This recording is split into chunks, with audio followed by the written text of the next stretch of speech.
Non, vous ne rêvez pas, ce n'est pas un épisode de South Park, vous venez effectivement de voir un homme acclamé et félicité parce qu'il est accusé par plus de 1000 personnes d'agression sexuelle, de viol, de menaces à main armée et de transmettre volontairement le sida à ses présumées victimes. Bonjour à tous, aujourd'hui on se retrouve pour une toute nouvelle vidéo. On se retrouve pour une vidéo assez particulière parce que c'est la première vidéo de ma nouvelle série de vidéos We Talk.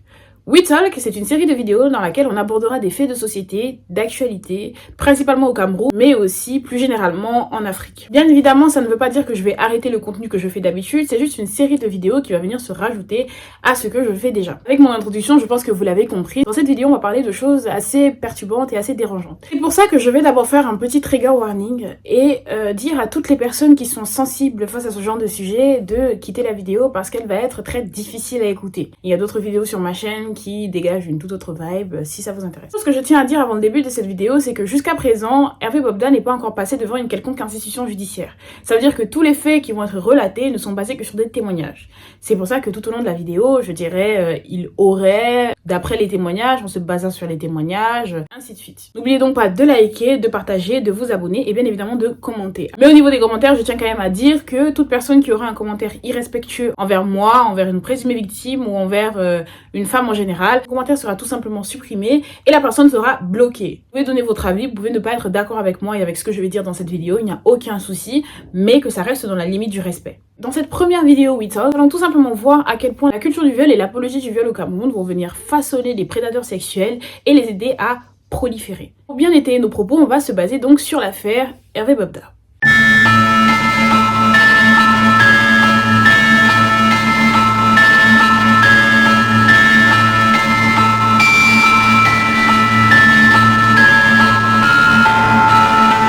C'est le 20 avril 2024 que le blogueur Zumanto va poster sur son compte Twitter un témoignage d'une jeune femme qui aurait été giflée par Hervé Bobda parce qu'elle a refusé ses avances et menacée avec une arme à feu.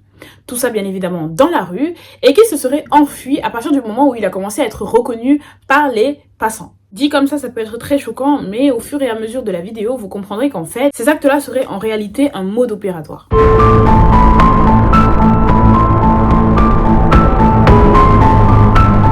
Alors que je vous parle, nous sommes à plus de 1000 personnes qui auraient donc témoigné anonymement contre lui. Sur les réseaux actuellement, nous avons contre lui une centaine de témoignages à notre disposition. Sur le compte Twitter du blogueur Zumanto, je pense que nous sommes à 80 par là. Quelques témoignages qui ont été donnés dans un live qu'il a fait pour pouvoir donner la parole aux victimes. Et quelques personnes prennent la parole de manière indépendante sur leurs réseaux sociaux pour pouvoir raconter des abus qu'ils auraient subis de la part de ce fameux Hervé Bobda. D'abord, la question qu'on pourrait se poser, c'est qui est-il? Comment est-ce qu'un homme totalement inconnu au bataillon pourrait du jour au lendemain être aussi connu et avoir autant de pouvoir? Malheureusement, je ne peux pas vous dire grand-chose sur cet homme parce que les rares fois où il parle à ses présumées victimes, il donne des informations personnelles et professionnelles totalement aléatoires. Mais je peux quand même vous dire qu'il est le fils d'un certain, alors attendez que je ne me trompe pas, Bobda Fodouop Emmanuel. Voilà. Il était un homme d'affaires camerounais. Il est donc le fondateur de la société Afrique Construction, une société qui proliférait dans le milieu du bâtiment. Certaines sources dépeignent son père, et je cite, comme une brute sanguinaire qui n'hésitait pas à coucher avec ses employés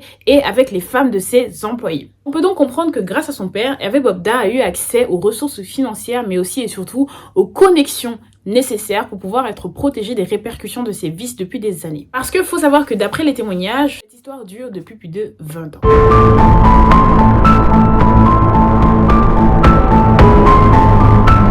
Malheureusement, je ne peux pas vous lire tous les témoignages parce qu'il y en a énormément. Donc je vous mets le lien du compte Twitter du blogueur Zumanto où vous pourrez avoir accès à tous les témoignages. Pour que vous puissiez quand même comprendre l'ampleur de la situation, je vais vous raconter 2-3 histoires que j'ai retenues. Le premier témoignage, c'est une jeune fille qui raconte qu'elle était au restaurant un soir quand tout à coup une serveuse est venue lui offrir 2 bouteilles de vin, en lui disant que ça venait de la part d'un homme dans le restaurant. Elle a refusé et la serveuse revient une deuxième fois avec l'homme en question. L'homme, c'était donc Hervé Bobda. Il lui aurait donc reproposé une deuxième fois de lui passer à boire. Elle aurait dit donc encore une fois non parce qu'elle ne voulait pas.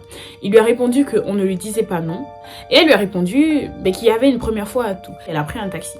En sortant du taxi, elle se rend compte qu'un homme sort brusquement d'une voiture. Elle a à peine le temps de se rendre compte de la situation qu'on lui asperge un liquide sur le visage et là, blackout. Elle se réveille attachée au lit d'Hervé Bobda. Elle subira des sévices pendant 3 jours pendant lesquels elle sera violée par Hervé Bobda et par ses hommes de main, sodomisée. Il ne la libérera que 3 jours plus tard parce que ses parents lançaient un avis de recherche. Voyant que l'avis de recherche commençait à prendre de l'ampleur, ils décident de la relâcher, mais la menace encore une fois en lui disant que si cette histoire venait à sortir, il la tuerait, elle et ses parents. En sortant de là, elle s'est donc rendue compte qu'elle avait le sida, elle a réussi à être soignée, mais ses enfants qu'elle a eu un peu plus tard ont malheureusement le sida et doivent grandir avec. Le deuxième témoignage, il a été raconté sur Twitter, mais je ne sais plus exactement lequel c'est. Donc c'est tout simplement une jeune femme qui est sortie au restaurant avec une amie à elle, quand tout à coup, Hervé Bobda a donc proposé de payer l'addition de leur consommation. Elles ont accepté, elles ont commencé un peu à discuter avec lui et flirter un peu avec sa copine. Donc voilà, elle est là, elle tient la chandelle. Quand au moment de partir, Hervé Bobda aurait demandé son numéro à elle et le numéro de sa copine. Elle a trouvé ça très étrange parce qu'il discutait avec sa copine, mais bon, elle a donné son numéro parce qu'elle a dit bon, il a été une personne gentille, il a payé l'addition, voilà. En rentrant chez elle ce soir-là, elle s'est fait donc harceler de messages et d'appels par cet homme.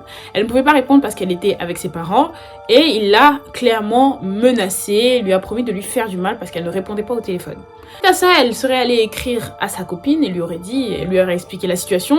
Sa copine l'a défendu, a dit que voilà, c'était peut-être pas à elle qui voulait envoyer les messages. Concrètement, sa copine lui a trouvé des excuses. 2 jours après, sa copine lui envoie un message et lui demande de la rejoindre dans la maison de son oncle.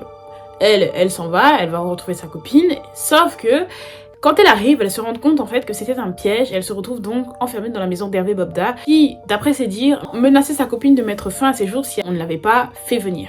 Elles ont donc, comme vous l'imaginez, été violées, sodomisées par cet homme. Elle était vierge, elle n'avait jamais rien fait avec aucun homme. Sa première expérience sexuelle, donc, elle a été violée par Hervé Bobda, par ses hommes de main. Et elles sont ressorties de là toutes les deux donc avec le VIH-Sida. Et jusqu'aujourd'hui, elles en souffrent toujours. La troisième histoire, c'est un homme qui raconte l'histoire de son petit frère. Ses 2 petites sœurs, qui sont les grandes sœurs de son petit frère, avaient été arrêtées parce qu'elles n'avaient pas sur elles leur papier d'identité. Donc leur mère, une fois arrivée au poste avec leur petit frère, devait ramener leur papier d'identité qu'elle avait oublié chez elle. Donc elle a envoyé leur petit frère chercher les papiers d'identité et revenir avec. En sortant sur le chemin, leur petit frère a rencontré un homme dans une voiture qui lui a demandé « Est-ce que tu as des problèmes avec la police ?» Il a donc dit non, que c'est ses grandes sœurs qui ont des problèmes. Il lui a dit « Ok, d'accord, parce que moi je travaille là et si tu as des problèmes, je peux t'aider. » Là, il commence à vite fait discuter avec le monsieur parce que le monsieur dit qu'il pourrait l'aider lui et ses sœurs.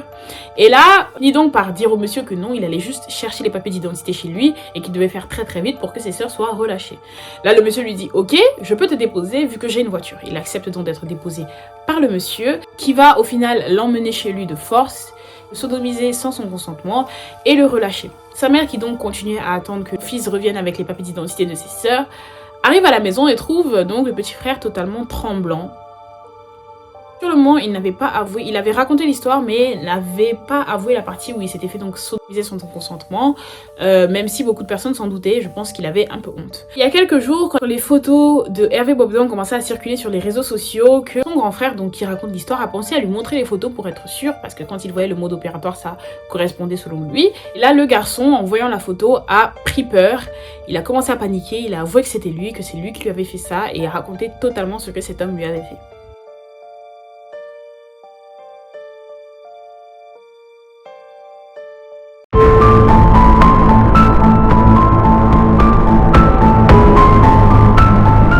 Que je viens de partager avec vous, sachez qu'ils ne sont en fait qu'une goutte dans un océan d'abus. Voilà, parce que comme je vous ai dit, nous sommes actuellement à peu près un peu plus de 100 témoignages. Et ce qui peut ressortir de tous ces témoignages, c'est que en fait Hervé Bobda aurait un mode opératoire. Dans à peu près tous les témoignages, à l'exception de quelques-uns, on a toujours les mêmes actions qui reviennent. Pour que Hervé Bobda puisse avoir accès à des présumées victimes. Ça va se passer comment? La première technique va tout simplement concerner votre entourage. C'est très simple. Vous avez autour de vous une personne qui a l'air de vivre une vie assez facieuse. Elle fréquente des endroits luxueux, elle a l'air d'être assez aisée et stable financièrement. La sordidité de cette technique se situe dans le fait que cette personne qui va venir vous accoster pourrait être votre cousin, pourrait être un ami d'enfance, pourrait être une connaissance que vous vous êtes fait dans un restaurant, ou tout simplement une influenceuse que vous admirez particulièrement. Cette personne va tout simplement venir vous expliquer que si vous avez envie tout simplement de réussir dans votre domaine, elle connaît la personne idéale pour vous y aider. Par exemple, si vous avez envie d'être musicien, d'être influenceuse, d'être miss, d'être actrice, cette personne va tout simplement vous dire qu'elle connaît la personne idéale qui a tous les contacts dans l'industrie. Et si votre rêve à vous, à contrario, c'est de devenir un entrepreneur, cette personne va vous dire qu'elle connaît l'investisseur parfait qui serait prêt à mettre une coquette somme dans votre entreprise. Tout ce qu'il faudra faire, c'est aller le voir et présenter votre entreprise, montrer pourquoi est-ce qu'on devrait investir à l'intérieur. Donc, vous l'aurez bien compris, quand on regarde les témoignages, on voit que ce ne serait en fait qu'un piège, car une fois seul avec lui, ce serait juste le début de votre cauchemar. Au vu des témoignages, donc, la deuxième technique, elle serait tout simplement le fait que Boda, il va sillonner les rues de sa ville, de Douala, du coup, il va sillonner les rues, accompagné de quelques hommes de main et des hommes en tenue. Alors, je dis hommes en tenue parce qu'on ne sait pas si c'est des hommes de la garde présidentielle avec qui il a déjà été vu, des gendarmes ou encore des policiers. Je dis hommes en tenue parce que c'est beaucoup plus général. Donc, il va sillonner les rues avec ses acolytes et il va vous apercevoir, vous, une femme ou un homme, et vous lui plaisez. Donc, il va s'arrêter et tout faire pour avoir soit votre numéro, soit rentrer avec vous.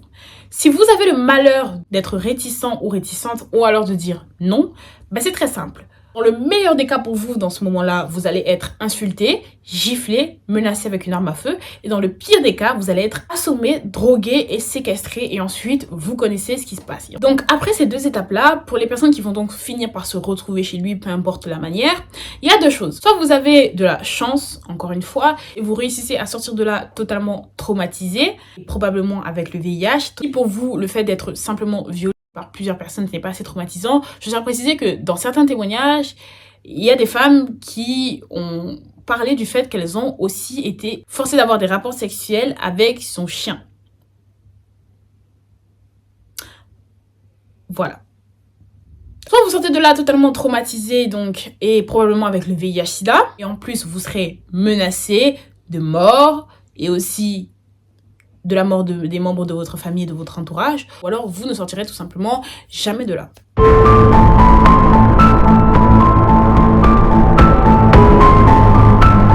C'est la partie j'attendais même. Maintenant que j'ai à peu près résumé cette histoire, je peux être totalement honnête avec vous. Le point culminant et le centre de cette vidéo n'est pas en réalité l'affaire Hervé Bobda en tant que telle, c'est surtout l'apologie et la culture du viol qu'il y a autour de cette histoire. Ok? Déjà, qu'est-ce que c'est que la culture du viol? La culture du viol, selon ONU Femmes, c'est un ensemble d'actes qui vont venir banaliser, excuser, justifier un viol, ou encore le tourner à la plaisanterie, à la rigolade pour le minimiser.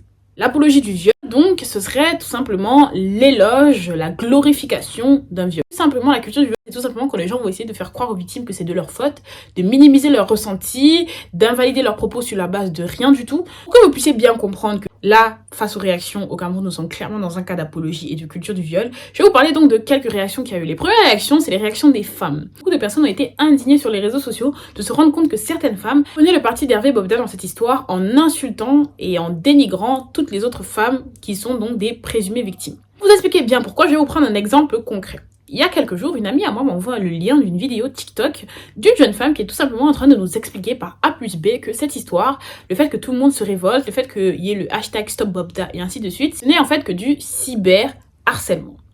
Voilà, tout simplement parce que, en réalité, personne n'a aucune preuve. Même si dans l'histoire de Hervé Bobda, comme quoi il serait un prédateur sexuel, un psychopathe, même s'il y a la vérité à l'intérieur, parce que c'est qu'il n'y a pas de fumée sans feu, c'est 10% sur 100%.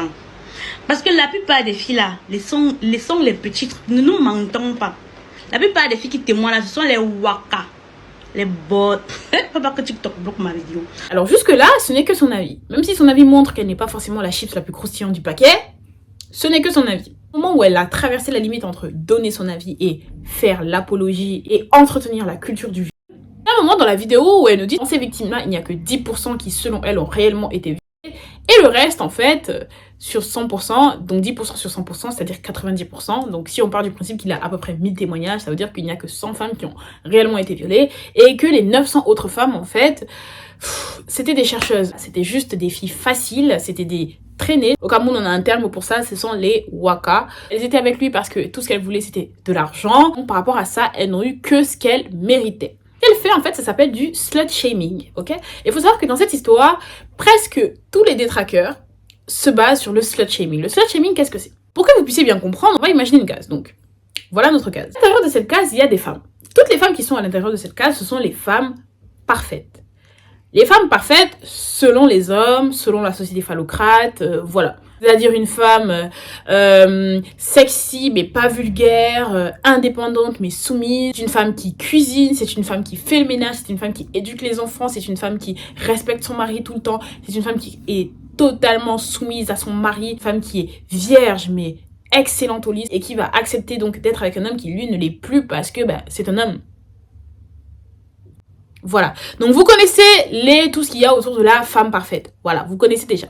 Et en fait, c'est simple. Le slut shaming, c'est quoi? En fait, si tu sors de cette petite case et que tu fais quelque chose qui ne correspond pas, que tu fais quelque chose à l'excès ou alors que tu ne fais pas une des choses qu'il te faut pour être dans cette case, tu sors de la case et tu es donc une slut. Donc une traînée, une PUTE, une waka, appelez-les comme vous voulez. En fait, le slut shaming est très souvent utilisé dans la culture du viol pour justifier le viol. Ça veut dire que le slut shaming, c'est quoi en gros? C'est juste, on va te dire, ok, c'est vrai, tu t'es fait violer par un tel ou un tel, mais en vrai, c'est de ta faute parce que regarde comment est-ce que tu t'habilles. Une fille bien ne s'habille pas comme ça. Ok, c'est vrai, tu t'es fait violer par un tel ou un tel, mais qu'est-ce que tu faisais en soirée? Les filles bien ne vont pas en boîte de nuit. Ok, c'est vrai, tu t'es fait violer par une personne de ta famille chez toi alors que tu ne sors pas, alors que tu t'habilles de manière décente, mais tu l'as sûrement provoqué parce que tu sais, les hommes, ils ont du mal à se contrôler. Tu dois apprendre à arrêter de les provoquer. Voilà, ça c'est du slut shaming. C'est comme ça qu'il est utilisé dans la culture du viol. On va mettre sur toi la responsabilité de ton viol parce que c'est ta faute, parce que tu t'es comporté comme une traînée. Voilà. Généralement, le souci avec le slut shaming dans ce genre d'histoire, c'est qu'en fait, il est souvent basé sur rien du tout. Vous voyez ? C'est-à-dire que la personne, tu ne la connais pas vraiment, mais tu vas toujours essayer de justifier. Ok, elle s'est fait violer, mais regarde les photos qu'elle poste sur son Instagram. Quelle aguicheuse. Ok, elle s'est fait violer, mais regarde ses vêtements. Quelle aguicheuse. Vous voyez ou pas ? C'est ça. En gros, c'est ça. En fait, dans ces vidéos, c'est ça qu'elle utilise pour justifier le fait que ces filles auraient cherché, voilà, que si tenter quelque chose s'est réellement passé, en fait, ce sont elles qui ont cherché. Donc moi, je vais vous expliquer pourquoi certaines femmes donc agissent comme ça, alors qu'en vrai, on pourrait se dire c'est totalement débile, étant donné que les femmes sont les premières victimes de toutes sortes de violences. C'est toujours d'abord les femmes. Donc on pourrait se dire mais pourquoi est-ce qu'elle réagit comme ça? C'est totalement débile parce que demain ça pourrait être elle. Je vais vous expliquer. En fait, c'est tout simplement ce qu'on appelle une pick me ou encore une BDH, donc bandeuse d'hommes. Donc pick me, littéralement, ça veut dire choisis-moi. Les pick me, en fait, ce sont des femmes qui, pour se valoriser aux yeux des hommes, vont dévaloriser d'autres femmes et montrer que elles sont comme la société veut qu'elles soient, elles sont des bonnes femmes. C'est ce genre de fille qui, devant les garçons, va te dire « Ah, mais comment est-ce que tu peux porter autant de maquillage? Moi, je pourrais pas. Je préfère être une femme naturelle. » C'est ce genre de femmes qui vont te dire « Ah non, mais moi, vraiment, je ne dépends d'aucun homme. Je suis une fille indépendante. » Il faut savoir que tout ce qu'elles font, c'est juste pour attirer le regard des hommes et montrer que elles sont des filles différentes. Elles sont des filles bien, contrairement à toutes ces traînées. Ce qui est très étonnant avec ces filles qui sont donc des pygmies et des BDH, c'est que souvent ces femmes n'ont des principes et des valeurs que quand ça concerne les critères des hommes. Je donne un petit exemple. On va voir par exemple une fille qui va dire « Ah non mais moi jamais je ne pourrais demander de l'argent à un homme, je suis totalement indépendante, je ne sais pas comment vous faites pour demander de l'argent à des garçons, moi vraiment je ne pourrais pas. » Elles vont dire qu'elles savent cuisiner, elles savent faire le ménage, elles sont des femmes à marier, donc hypothétiquement selon la société ce seraient des femmes bien. Mais par contre, c'est des filles qui ne vont avoir aucun scrupule à entretenir une relation sexuelle ou émotionnelle avec un homme qui est déjà en couple. Sachez que cet homme pourrait même être en couple avec leur amie, leur sœur, elles n'en auraient rien à faire. Voilà. Ça veut dire qu'en fait, elles ont des principes et des valeurs, mais que en fonction des cas. Voilà, que en fonction des situations. Parce que cette fille, dans ce cas, qu'est-ce qu'elle fait? Elle fait une vidéo comme ça où elle dit que oui, elle est Bobda, elle le soutient. Ok, y a pas de souci. La vidéo d'après, c'est une vidéo où elle va faire la promotion de sa marque de perruques synthétiques. Et à l'intérieur, elle va encore utiliser cette histoire et rabaisser d'autres femmes en disant « Oui, mais non, mais si vous voulez des perruques pas chères, ne pas avoir à aller vendre votre corps comme ces autres filles et après dire qu'on vous a violé, prenez mes perruques. » Elle a assez de principes et de valeurs pour dire que elle n'utilise pas les hommes, elle ne couche pas avec les hommes pour de l'argent. Par contre, ces principes et ces valeurs disparaissent quand il s'agit de rabaisser d'autres femmes gratuitement pour pouvoir avoir 10 000, 20 000, 30 000 francs CFA. Et en fait, les filles qui agissent comme ça, je tiens juste à vous dire quelque chose, hein, parce que très honnêtement, une fois qu'on comprend ça, vos avis sont extrêmement moindres et insignifiants. Mais je tiens quand même à vous dire quelque chose. Les hommes chez qui vous allez insulter les autres femmes là pour vous sentir supérieur là, jusqu'à ils insultent aussi avec vous là, ils vont vous épouser, hein, ils vont vous épouser, vous allez vivre avec eux longtemps. Mais sachez qu'ils vont vous tromper avec les femmes que vous critiquiez ensemble. Non, sachez-le, hein. Ok. Ensuite, dans les autres réactions qui vont favoriser la culture du viol, on a les personnes qui vont le féliciter. Alors là, j'ai été choquée. Ils ont trouvé le moyen de féliciter un homme parce qu'ils le félicitent pas comme ça, hein, parce que encore, si on le félicitait parce que c'est un grand investisseur, non, ils le félicitent parce qu'ils considèrent que les histoires sont vraies et que cet homme a eu raison de faire ce qu'il a fait, parce que toutes ces femmes en fait n'étaient là que pour son argent. Donc dedans on a les vidéos que j'ai mis dans l'intro où on voyait des gens le féliciter. Aussi la vidéo d'un TikToker qui a fait une vidéo où il l'applaudit, il le traite de génie.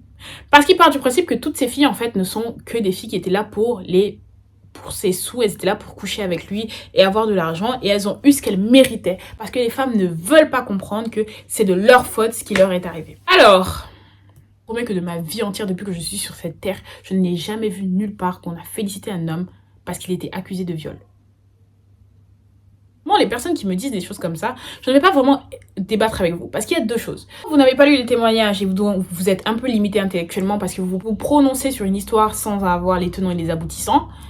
Soit vous les avez lus et vous considérez vraiment ça, et dans ce cas-là, vous n'êtes pas différent de cet homme-là. Parce que si après avoir lu tous les témoignages, vous arrivez à tous les résumer à ça, vous n'êtes pas vraiment différent d'Hervé Bobda en fait. Je ne vais pas mentir, il y a très certainement dans cette histoire-là des filles qui, quand on lit les témoignages, se sont quand même mises en danger. Ok?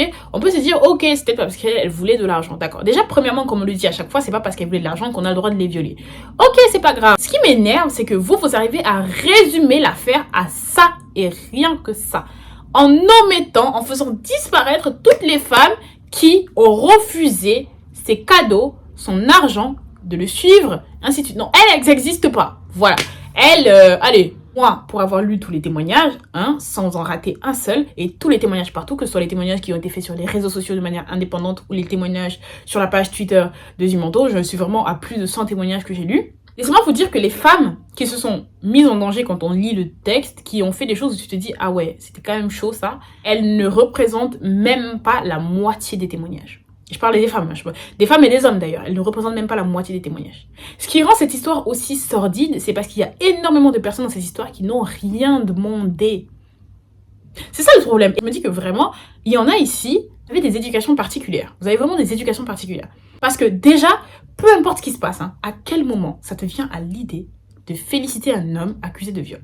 À quel moment tu te dis, lui, il est génial? Même si la fille, elle a cherché, à quel moment pour toi, tu vas te dire, je vais prendre ma plateforme, je vais prendre mes réseaux sociaux, où je suis suivie par des enfants, par des hommes qui sont en train de grandir, qui sont en train d'apprendre à devenir des hommes, et je vais féliciter un homme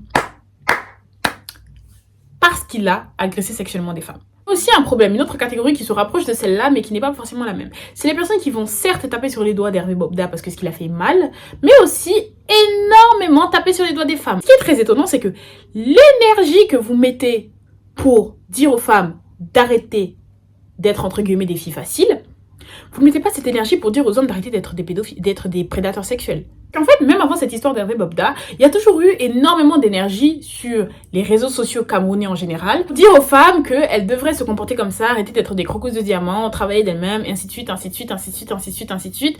Mais vous ne mettez jamais cette énergie-là, ou au moins la même intensité d'énergie pour dire aux prédateurs d'arrêter d'être des prédateurs. Alors que concrètement, ce qui fait d'un prédateur un prédateur, c'est qu'en fait, que tu le veuilles ou non, que tu montres l'envie, que tu le provoques ou non, il va t'agresser.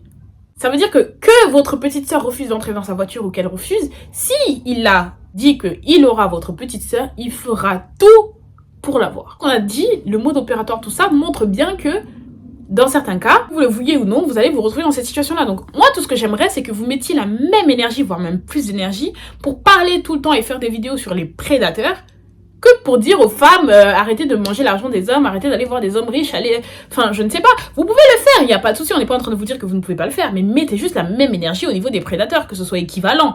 Parce que je trouve quand même que le problème, là, il est beaucoup plus important. C'est qu'il y en a qui vont donc me répondre, ah non, mes fraises, on ne peut pas arrêter tous les prédateurs, donc c'est mieux de parler à notre... Donc vous pouvez arrêter toutes les croqueuses de diamants, mais vous ne pouvez pas arrêter tous les prédateurs. Ah, C'est étonnant ça quand même. Comme autre type de réaction, moi je parlerai donc des personnes qui ne parlent pas. Alors moi je suis désolée, mais pour moi, ne pas parler c'est prendre parti. Donc j'ai vu des vidéos d'un influenceur ivoirien ce matin qui disait que ils ont en Côte d'Ivoire un proverbe qui dit que si un enfant gifle son oncle devant son père et que le père ne réagit pas, ça veut dire que le père est complice de l'enfant. Je parle pas des personnes qui n'ont rien à voir dans cette histoire, hein, des personnes lambda, moi, vous, tout ça, ok. Je parle des autorités, des personnes qui sont censées nous représenter, qui ne disent rien. Je suis désolée, mais comment vous ne voulez pas qu'on vous considère comme complice dans ce genre de cas? Je parle principalement du cas de la Miss Cameroun. J'étais vraiment très étonnée de voir sa réponse. Surtout que, Miss Cameroun, c'est quelqu'un qui représente les femmes. Donc tu ne peux pas me dire que tu as été choisie pour représenter les femmes, et lorsque des femmes sont victimes d'abus, tu ne parles pas. Le pire, c'est que ce n'est pas juste qu'elle ne parle pas, hein, mais ce qu'elle a répondu en disant que ce n'était pas son rôle de parler de ça. Vous voulez qu'on ne pense pas que vous êtes aussi impliqué dans ces histoires-là quand vous réagissez comme ça. Et à l'heure où je vous parle, je crois hier, elle a posté un communiqué. Alors déjà, le communiqué, tu le lis, ça se voit que vraiment son équipe de com, voilà, hein, ils se sont bien, voilà, parce que le communiqué n'est absolument pas personnel. Tout ce qu'elle fait, c'est s'excuser pour ce qu'elle a dit, dénoncer les violences en général, mais absolument pas sur le cas qui est en train de se produire. Ensuite, dans la culture du viol, on a d'autres personnes, celles qui vont minimiser la situation. Et là, vous voyez, ça nous concerne toutes et tous, hein, toutes et tous. Voilà, parce que je parle des personnes qui vont mettre des vidéos de lui en statut, en mood, même si après ces personnes vont vous dire non mais moi je suis totalement contre ce qu'il a fait hein, et tout, mais c'est juste un mood comme ça et tout. Non, c'est pas juste un mood comme ça.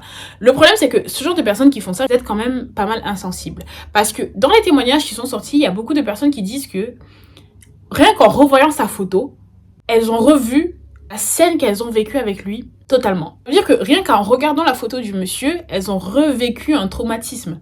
Mais vous, ça vous amuse? Vous trouvez ça marrant de mettre des vidéos de lui en mode mood, de lui en train de danser, en mode vas-y, mood et tout. J'ai même vu quelqu'un qui repartageait la vidéo de lui où on était en train de chanter pour lui en me disant que ouais mais non mais j'aime juste la chanson.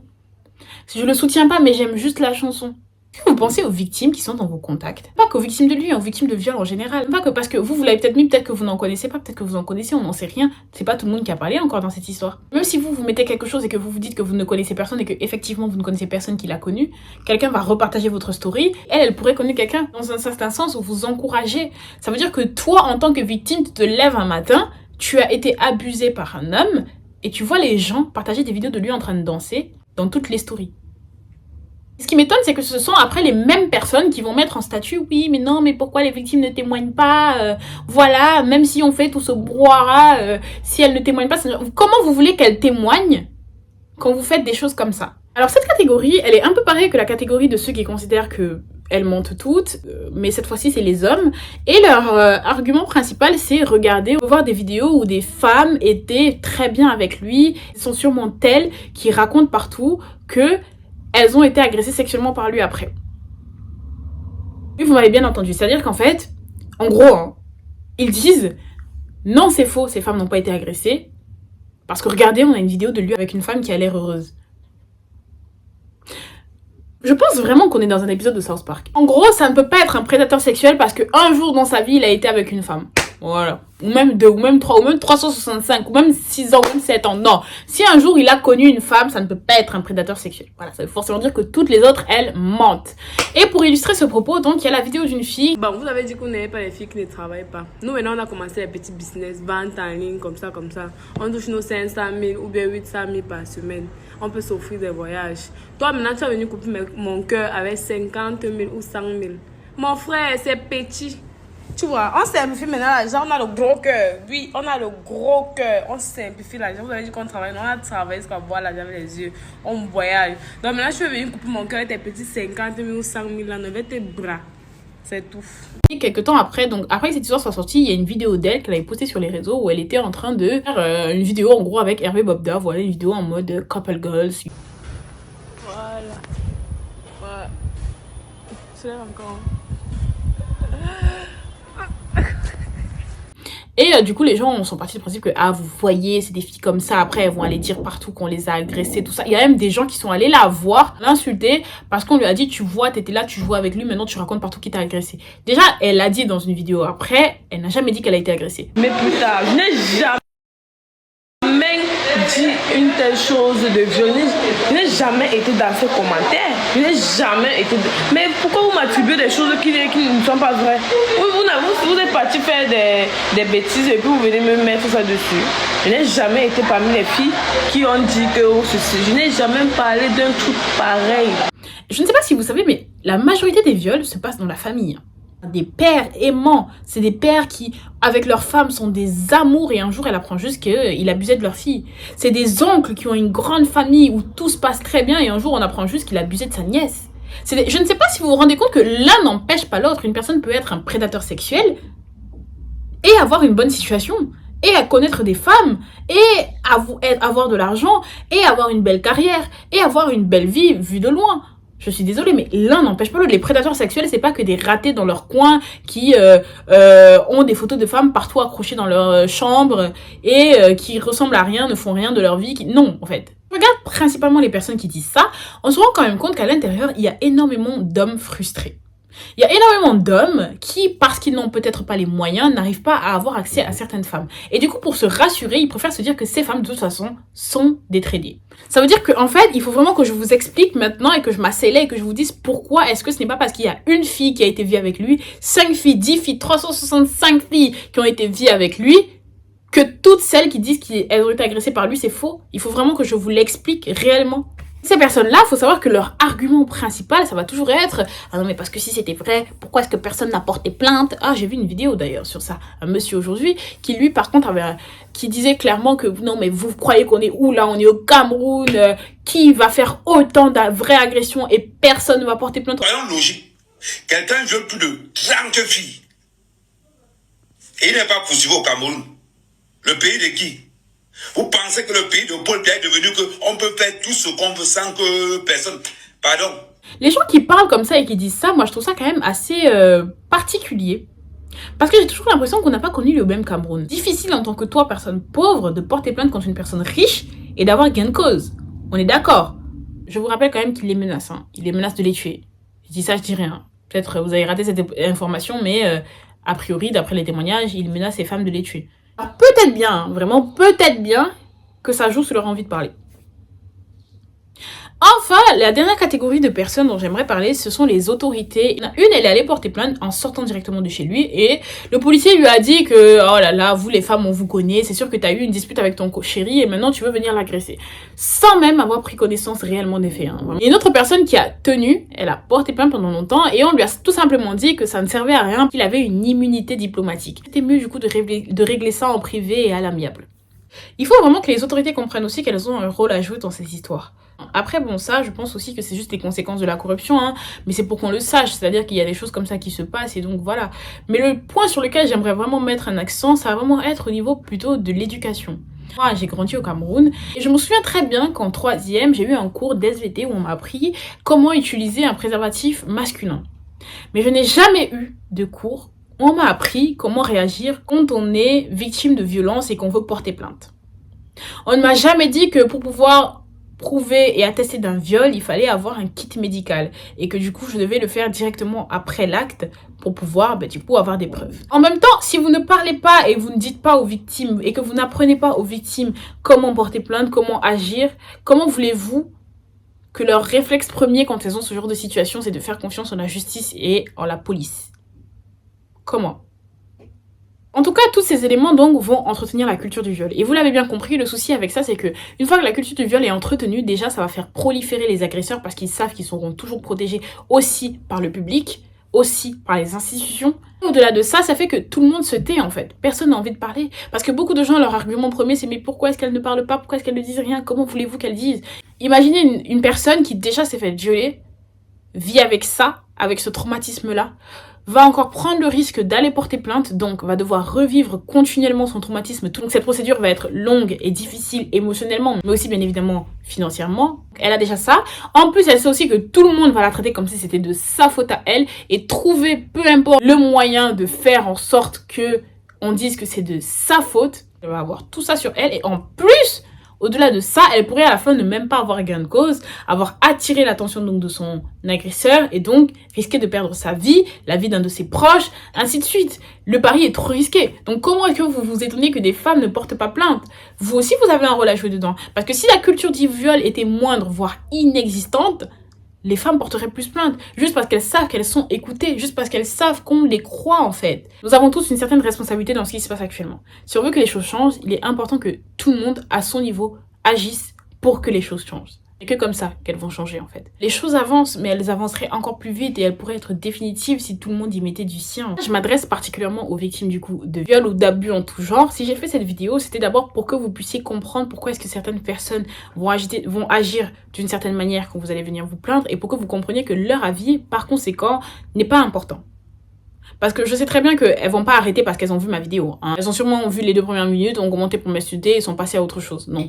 Mais si je parle, c'est vraiment pour que vous puissiez comprendre que vous n'avez pas à les écouter. Parce que leur avis n'importe pas. Et je vous ai expliqué dans cette vidéo pourquoi leur avis n'importe pas. Vous sachiez qu'il y aura toujours des personnes où que vous soyez pour vous croire, pour vous aider et pour vous soutenir. Donc si vous avez été victime de viol, d'abus, en tout genre, portez plainte. C'est le seul moyen que vous avez de les arrêter. Et de tirer définitivement un trait sur ça et qu'ils puissent payer. Stop Bobda, le scandale sexuel qui secoue tout le Cameroun et toute l'Afrique, je vous explique. De cet homme, la vie de beaucoup de femmes ont été brisées au Cameroun. Stop Bobda, le peuple camerounais réclame la justice au travers de cette campagne en ligne. Des publications virales sur la toile dénoncent des violences, viols et séquestrations perpétrées sur des jeunes garçons et filles. Un certain Hervé Bobda, la ministre de la Promotion de la Femme et de la Famille, appelle au travers d'un communiqué les victimes à rompre le silence.